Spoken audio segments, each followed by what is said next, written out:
Então vamos iniciar o nosso culto a Deus com a oração.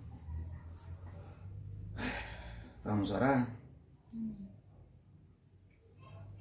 Senhor nosso Deus, nós nos colocamos diante da sua presença, no nome do Senhor Jesus Cristo. Nós sabemos que o Espírito Santo foi enviado depois que Cristo morreu e ressuscitou e subiu aos céus. O Espírito Santo foi enviado para estar conduzindo a igreja, que é a noiva do Senhor Jesus. Então, que através do Espírito Santo nós tenhamos iluminação nos nossos sentidos, que nós possamos aprender as Escrituras de fato como elas são. Deus, nós oferecemos esse culto a Ti.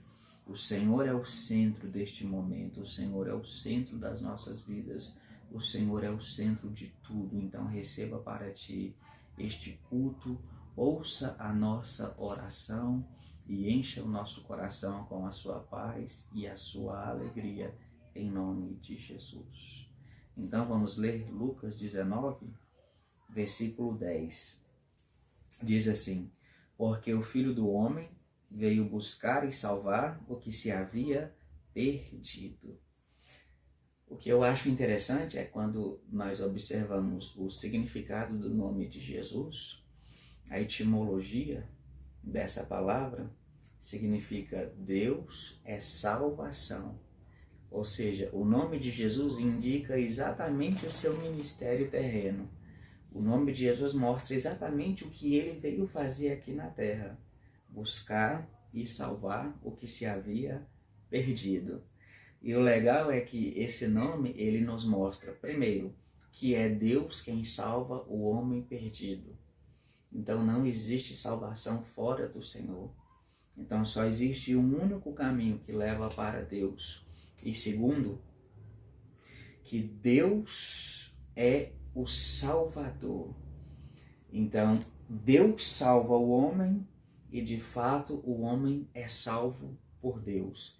Então quando nós lemos aqui, porque o Filho do Homem veio buscar e salvar o que se havia perdido, nós entendemos exatamente qual é o ministério messiânico do Senhor Jesus. Ele veio salvar o ser humano perdido por causa do pecado. E o interessante é que quando nós lemos Lucas 19:10, o que me vem à mente é o seguinte: pessoas que foram alcançadas por Jesus Cristo. E é dentro disso que eu quero trabalhar hoje. É isso que eu quero compartilhar conosco. Então, quando nós falamos sobre as pessoas que foram alcançadas por Jesus Cristo, nós temos uma outra maneira de expressar, e essa maneira é a mais comum de todas: as almas que foram convertidas por Jesus. Então, essa expressão ela é mais popular entre os cristãos, né? Então, quando nós falamos de pessoas alcançadas por Jesus, nós estamos falando, em outras palavras, de almas que foram convertidas por Jesus. E quando nós analisamos aqui Lucas, capítulo 19, versículo 10, e quando nós verificamos o seu contexto, vamos verificar que o texto aqui está falando de uma pessoa específica que foi alcançada por Jesus: Zaqueu. Então, embora a gente possa pegar esse texto e aplicar num contexto assim geral, né, para dizer que Jesus Cristo salva os perdidos, que Jesus Cristo salva aqueles que estão distantes de Deus, mas aqui nesse contexto, o sentido original é que Jesus buscou e salvou um homem que estava perdido por nome de Zaqueu. Então, como nós vamos falar de pessoas que foram alcançadas pelo Senhor Jesus, eu quero começar em primeiro lugar por Zaqueu. Então vamos analisar o contexto de Lucas capítulo 19 e vamos aprender o que Deus irá nos ensinar neste momento. Em primeiro lugar, nós podemos aprender que Zaqueu era um pecador. E isso está nos versículos de 1º e 2º. Olha o que diz, ó. E tendo Jesus entrado em Jericó, ia passando. E eis que havia ali um homem chamado Zaqueu, E era este um chefe dos publicanos, e era rico. Para os judeus, o publicano era tido como um pecador. Então, dizer que uma pessoa era publicana era a mesma coisa de falar para os judeus, é um pecador. Então, a gente entende que Zaqueu aqui é um pecador, exatamente porque o autor do Evangelho de Lucas faz questão de afirmar que ele era um publicano, para mostrar para os leitores que era a sua profissão e era assim que os judeus o viam. Porque Zaqueu, ele era um judeu, ele era da nação de Abraão, só que ele era tido como uma pessoa que é chamada de vira-casaca, uma pessoa que se levanta contra a sua própria pátria, uma pessoa que se coloca contra o seu próprio povo. Porque Zaqueu, ele era judeu, ele vinha da nação de Israel, mas ele cobrava imposto para os romanos. Então, aquele jugo pesado que havia de Roma sobre Israel, havia aqui a participação de Zaqueu, um próprio judeu ajudando o império a massacrar o seu povo. Então, nós vemos que Zaqueu é tido como pecador exatamente por causa dessa expressão aqui, ó. Ele era chefe dos publicanos. O interessante é que ele não era um publicano, ele era o chefe dos publicanos, ou seja, e o texto aqui destaca que ele era rico. Então, deixa entendido que ele era rico porque ele, de forma indireta, roubava o seu povo. Então, a primeira coisa que nós devemos observar é que Zaqueu era um pecador. Em segundo lugar, nós iremos verificar que Zaqueu se tornou também o buscador. Como assim? Isso está no versículo 3. Zaqueu, o buscador. Interessante, né? Porque primeiro a gente vê que Zaqueu era um pecador. Isso está bem explícito no versículo de número 2. E agora no versículo de número 3 nós vamos verificar que Zaqueu é o buscador. Olha o que diz, ó. E procurava ver quem era Jesus, e não podia, por causa da multidão, pois era de pequena estatura. Então Zaqueu desejava conhecer o Senhor Jesus, mas primeiro ele precisava resolver um problema. E qual era o seu problema? Está no versículo 3. Primeiro, ele era de pequena estatura. E segundo, havia a multidão. E aí no versículo 4 nós vemos qual foi a solução para o problema de Zaqueu. Olha o que diz, ó. E correndo adiante, subiu a uma figueira brava para o ver, porque havia de passar por ali. Se Zaqueu era o buscador, ou seja, ele procurava ver quem era o Senhor Jesus, por causa da fama de Jesus, por causa de tudo aquilo que o povo falava sobre os atos, sobre as obras de Jesus, ele tinha um problema. E esse problema ele estava baseado na sua estatura e também na multidão. O que Zaqueu fez? Ele passou adiante da multidão, ou seja, ele deixou a multidão para trás e depois ele subiu em uma árvore. Então Zaqueu ele solucionou o seu problema para ver quem ele buscava, que era o Senhor Jesus. Agora, o que é interessante é que nós vemos que Zaqueu é um publicano pecador, ou seja, ele é o chefe dos publicanos. Ele ficou rico por causa da sua desonestidade diante do seu próprio povo, diante da sua própria pátria.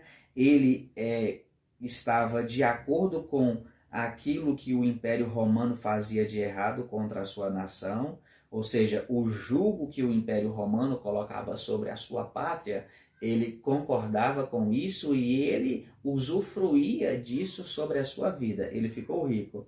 Nós vemos que de pecador ele também se torna o buscador, porque ele procurava ver quem era o Senhor Jesus. Ele passou a multidão para isso, ele venceu essa dificuldade, ele subiu em uma árvore, venceu a dificuldade da questão da baixa estatura. E agora nós vamos ver em terceiro lugar. Arrependido? Porque aqui relata que ele se arrependeu. Sim, mas nós iremos verificar da seguinte maneira. Em primeiro lugar, nós vemos que Zaqueu é o pecador. Segundo, Zaqueu é o buscador. Agora, em terceiro lugar, Zaqueu, o salvo.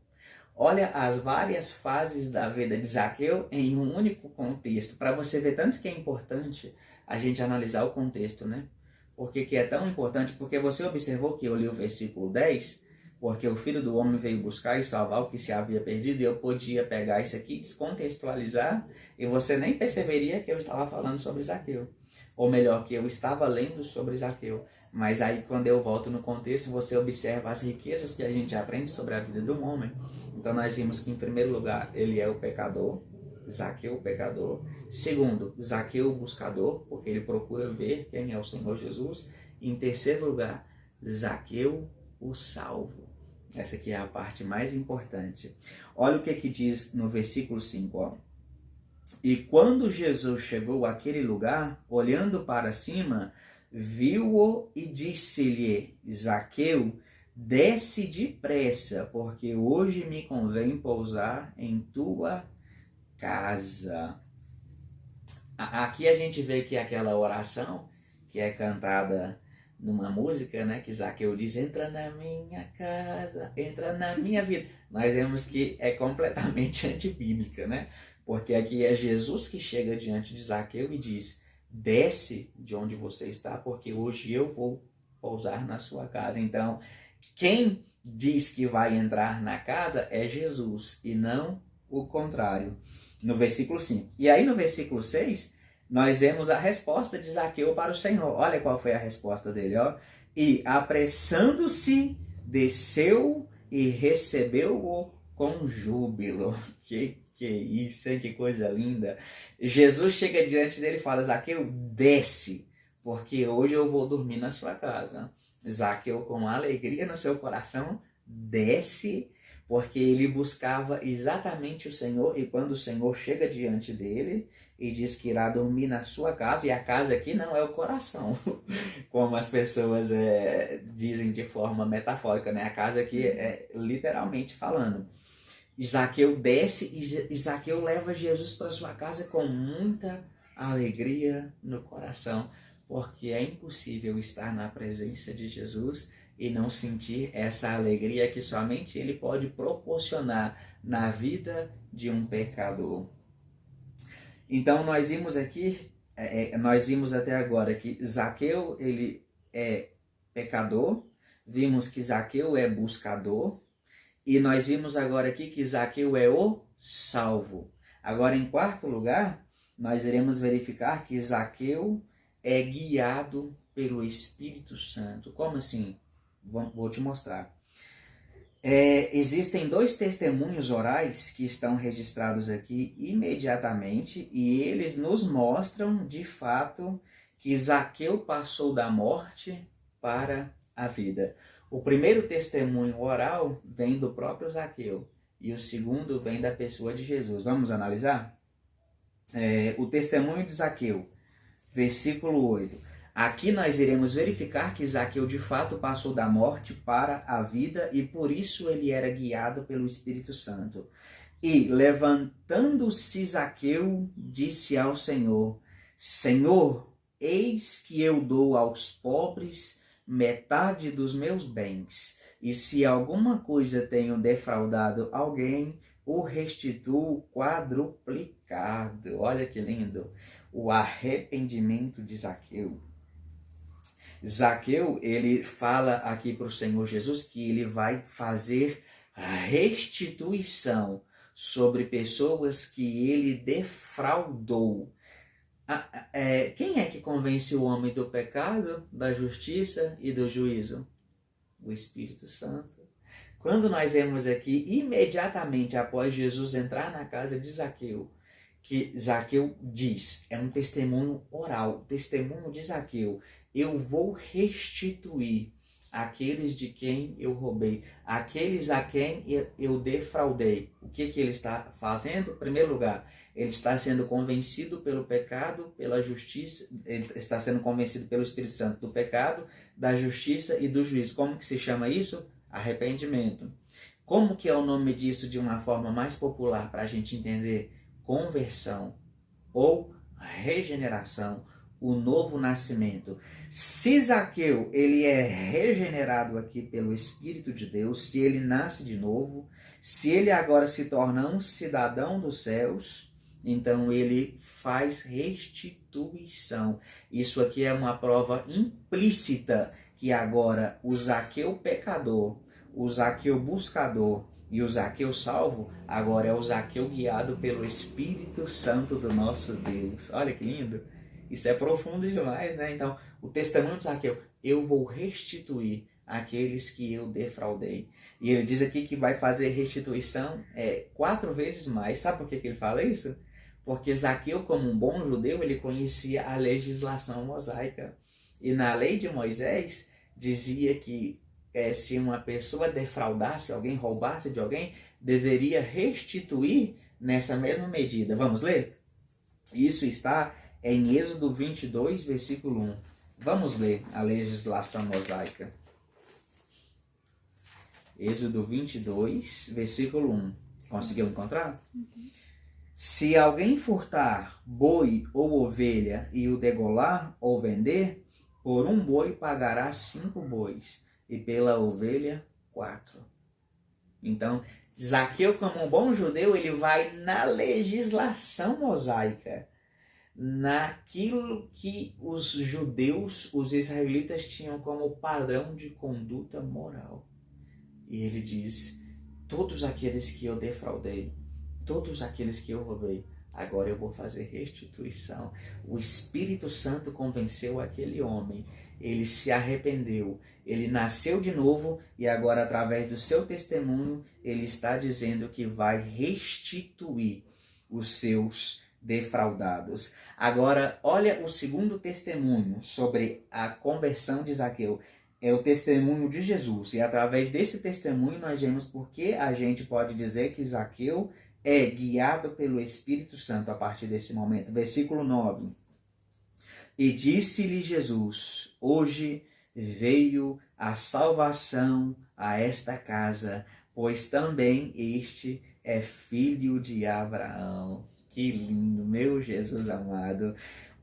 Olha que profundo. Anteriormente ele podia ser chamado de filho de Abraão, porque ele vinha de Israel, o Israel físico, o Israel nacional. A partir desse momento, depois do seu arrependimento, Zaqueu tornou-se filho espiritual de Deus. E o mais interessante é que quando ele se torna filho espiritual do Senhor, ele é adotado na família de Deus, que é o povo, a sua igreja, aqueles que são salvos por Jesus, aqueles que são alcançados pelo Salvador, a sua família compartilha dessa bênção. Olha esse comentário aqui dessa Bíblia, eu achei muito top, eu estava esperando você chegar nele. Houve salvação. A vinda de Jesus significa que o perdido Zaqueu foi procurado e encontrado, filho de Abraão, um descendente de Abraão e agora um verdadeiro filho por meio da fé em Jesus Cristo. Amém. Top, né? Então, exatamente. Então, aquele que anteriormente era filho nacional de Abraão, filho físico de Abraão, agora é filho espiritual do Deus Todo-Poderoso, o Pai de nosso Senhor e Salvador Jesus Cristo. Você se lembra que Zaqueu buscou a Jesus? Uhum. E agora quem o buscou de verdade? Jesus. Ele achou que estava buscando o Senhor, mas quem o buscou e o encontrou de fato foi o Senhor Jesus. Olha o que diz o versículo 10 que nós lemos, ó. Porque o Filho do Homem veio buscar e salvar o que se havia perdido. Amém. Esse foi o primeiro exemplo que eu quis destacar aqui sobre almas convertidas pelo Senhor Jesus. Nós continuamos, amor, ou já paramos por esse vídeo? 20 minutos já. Pode continuar. É?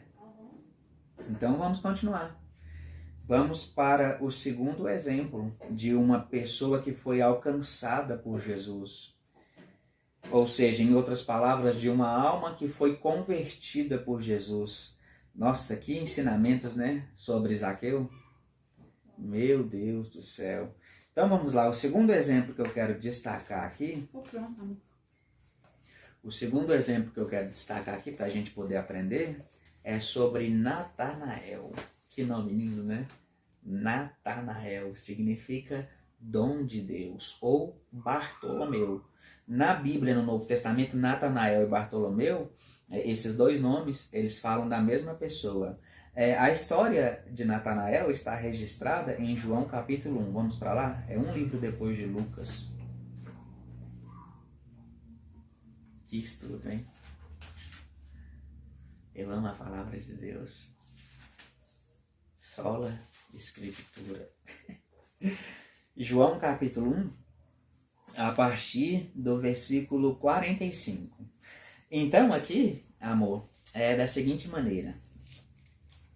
Nós iremos verificar, é porque o culto que eu estou prestando aqui, irmãos, é com a minha esposa, a Deus. Todos os dias nós temos o objetivo de fazer isso. Então por isso que eu disse amor. Então, aqui no versículo 45, nós iremos verificar o ceticismo de Natanael. A incredulidade que ele demonstrou. Vamos verificar. Filipe achou Natanael e disse-lhe: havemos achado aquele de quem Moisés escreveu na lei e de quem escreveu os profetas, Jesus de Nazaré, filho de José.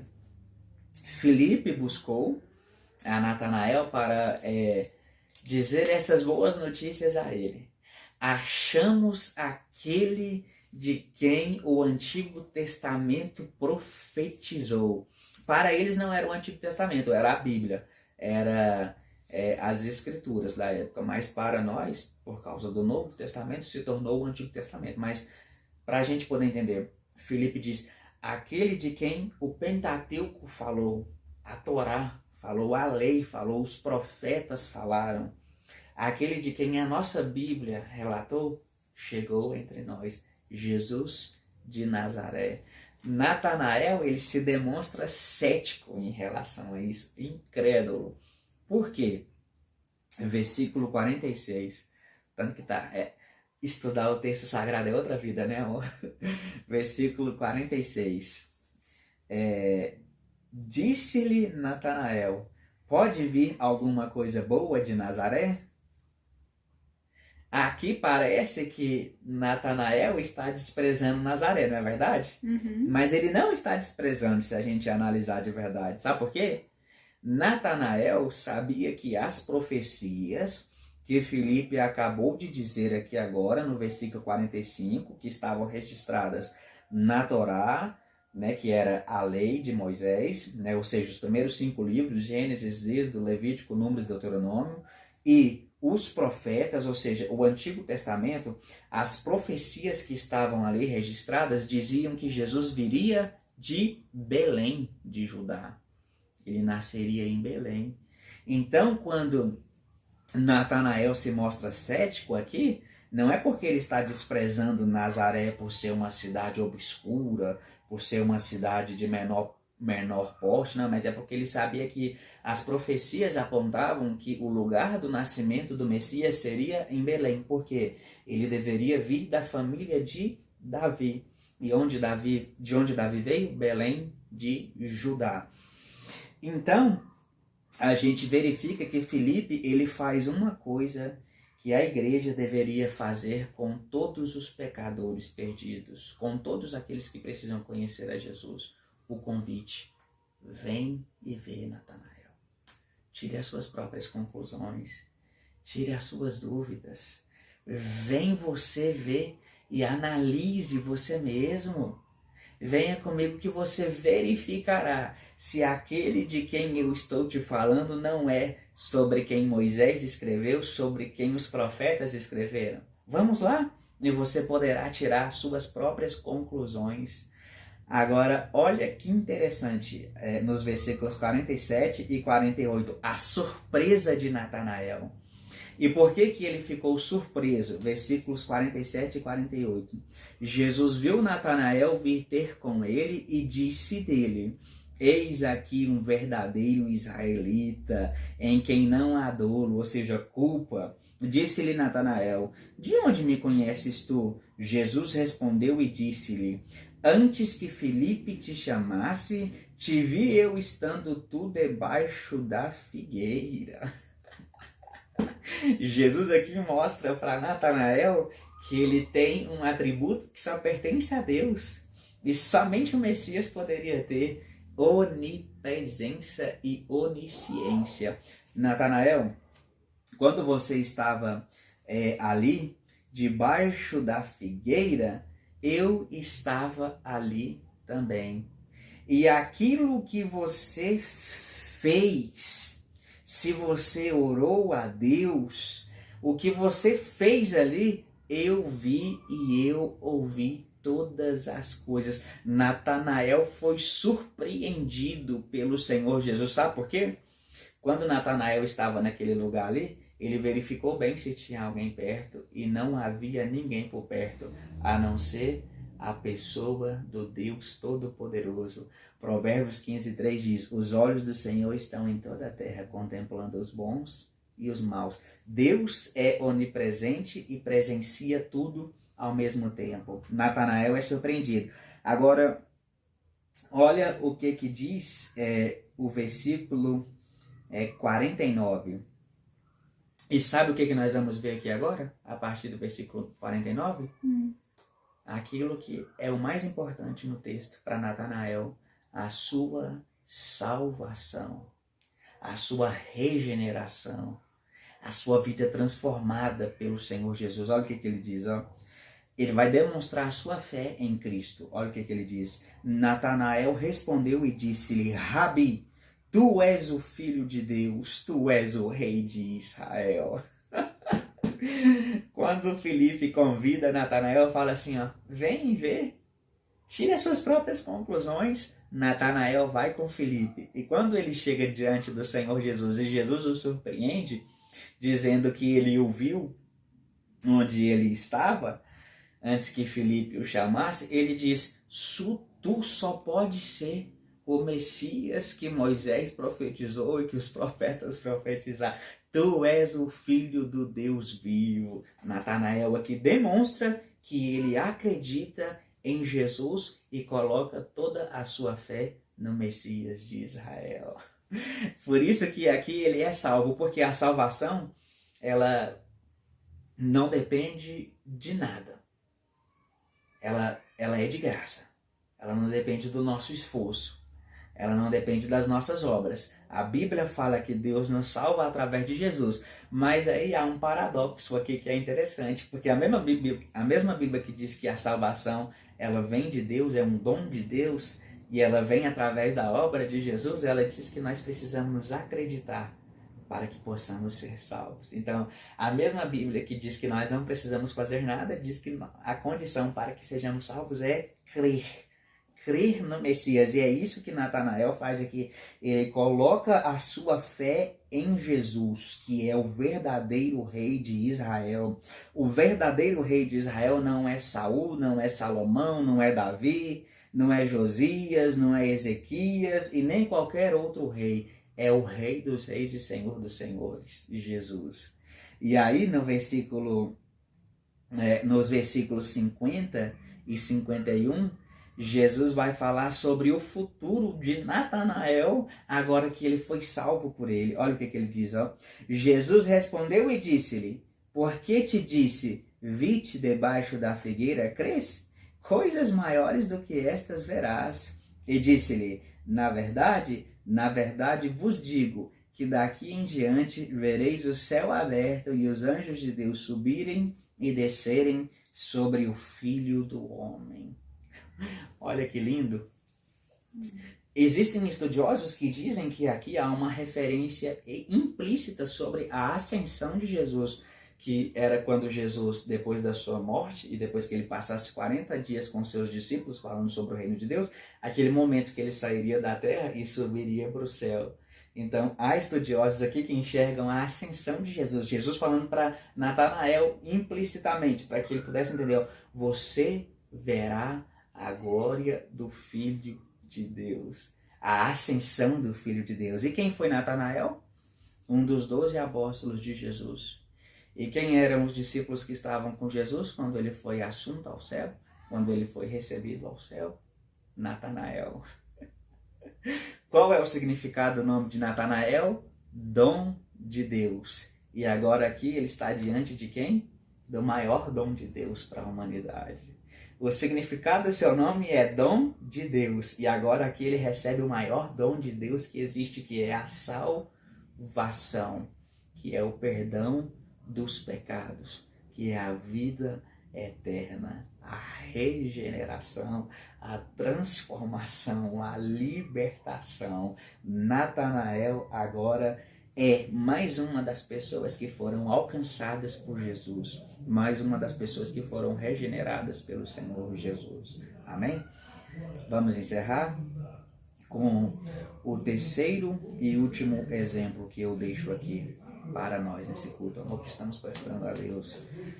Nós vimos que o Senhor Jesus, ele alcançou Zaqueu, nós vimos que Jesus alcançou Natanael, e agora em terceiro lugar, o terceiro exemplo que eu deixo é sobre a mulher que foi flagra em adultério, a mulher que foi apanhada no ato de adultério. Isso está lá em João, capítulo 8.